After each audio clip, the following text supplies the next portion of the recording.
So you have to think positive thoughts is what we're talking about here. And here's the deal. When you catch yourself thinking a negative thought, don't feel bad about it, because that's just another negative thought. What you want to do is to simply replace the negative thought with a positive thought. One of the exercises I did for a couple of years was I wore a rubber band around my wrist, and every time that I thought a negative thought, I would just snap myself. Not to punish myself, but just to make myself aware that that wasn't useful. And then after a while, and then I would replace it. I would always say to myself, cancel, cancel, which means cancel out the negative thought, then replace it with a positive thought. And then you get, you meet some people, they're just always happy, they're always upbeat. You can teach yourself to be that way simply by doing that practice over time. And if you read positive books, and you come to seminars like this over the next 3 days, if you listen to positive audio programs, if you go on the internet and watch positive, people on YouTube and things like that, you'll start to shift your consciousness into where it's always positive. I was in Iran 3 days ago for two days of workshops in Tehran, and I was in the Zadi Hotel, very nice person in the Zadi Hotel, and I was supposed to be in the presidential suite. And when I got there, they said the president of Turkey was going to visit Iran, and they needed the presidential suite for a real president, so they moved me to a smaller room. And now I could have got upset about that, but for what's the point? I've still had a nice room, I'm in Iran doing what I want to do. And then the next night, I come back to my room, my key won't work, so I go down to the desk, and they say, we have to move you, because we're going to put an entire delegation of the Turkish people that come to support him. It was like a whole plane full of people. We're going to move you to another room. And we're really sorry. I said, that's okay, no big deal. And I packed up everything, finally called down, said, I'm ready to move. Then he said, well, we really don't need to move you now. You can stay in your room. So I had to unpack everything again. Took about a half hour to pack up, 15 minutes to unpack. So an hour of my day was wasted. But I never got upset, because it's just what it was. See, we get upset and we start judging things they should be different than they are. And when we can just think positively, like, hey, I'm in Iran, I'm doing a workshop, they're paying me very well, I'm having a good time, I'm getting to see a new country, so if I have to move my room, big deal. And when we can get to that level and start thinking everything's positive, life becomes very magical. You start to manifest goals much quicker. You'll see how that works as we go through the day. All right. Okay, so this is a physicist by the name of John Hagelin. And some of you said you saw the movie The Secret. John Hagelin is one of the people who talks in The Secret, along with myself. And he said the power of an intention, or the power of a force field rather, how much energy gets expressed, is the number of people holding that same intention squared. So if I'm holding an intention, one person, the power of that is 1. But if my wife and I are holding that intention, the power is 2 times 2, it's 4. So if everyone in this room, which might be about 200 people, something like that, was holding that same intention, the power of that force field is like 40,000 or 4,000, whatever 200 times 200 is.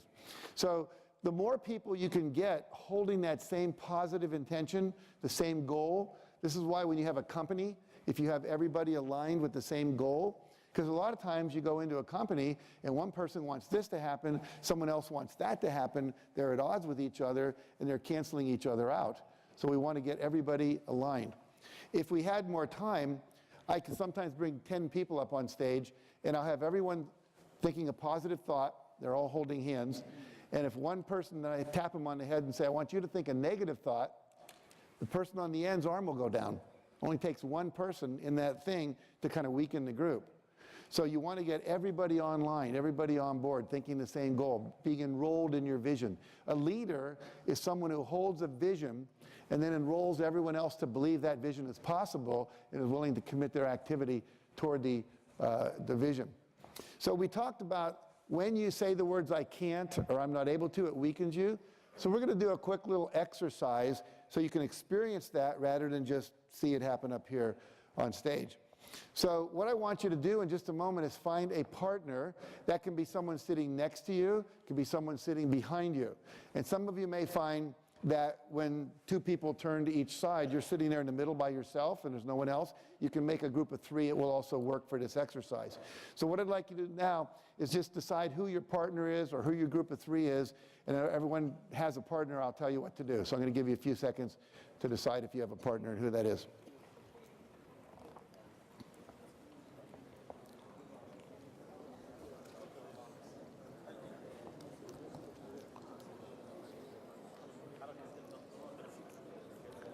And if you don't have a partner and you still want one, you can raise your hand and then join another group of 2. So everyone have a partner? Good.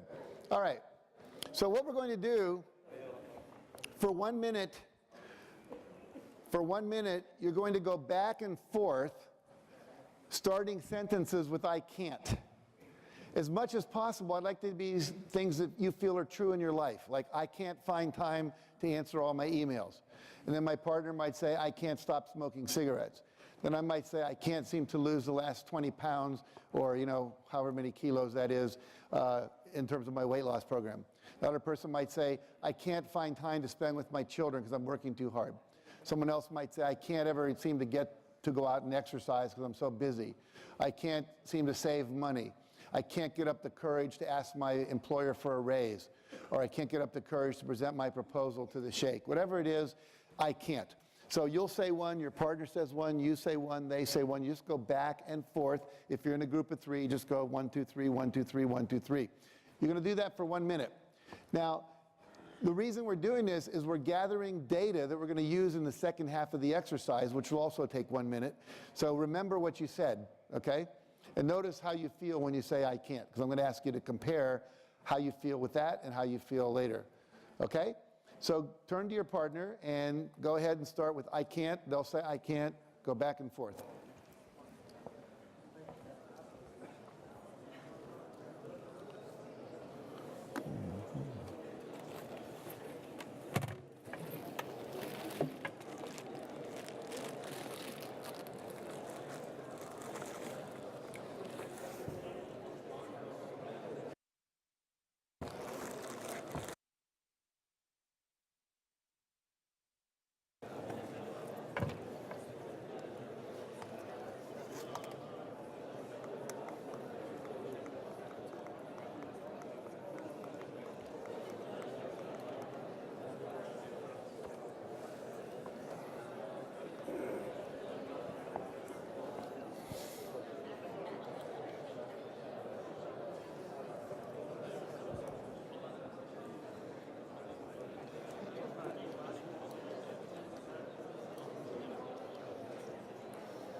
Okay, stop. Shh. Very good. Now, with that same partner, we're going to go back and say those same sentences, but we're going to say, instead of I can't, we're going to say I won't, or I choose not to. So it's not I can't find time to exercise, I won't find time to exercise. It's not I can't answer all my emails, it's I won't answer all my emails. It's not I can't get up the courage to ask my boss for a raise, it's I won't get up the courage to ask my boss for a raise. Instead of I can't keep my office clean and organized, I won't keep my office clean and organized. Got the idea?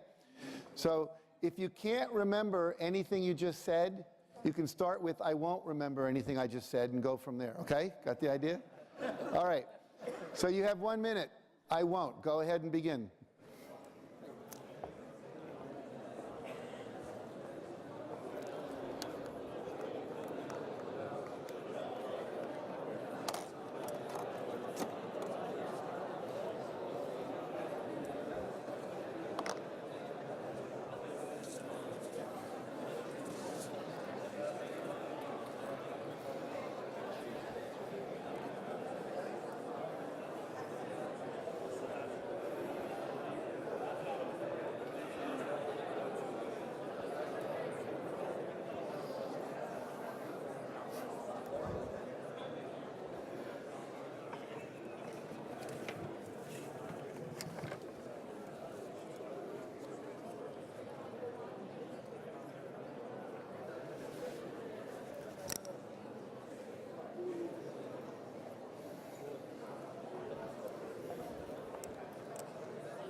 Okay, stop.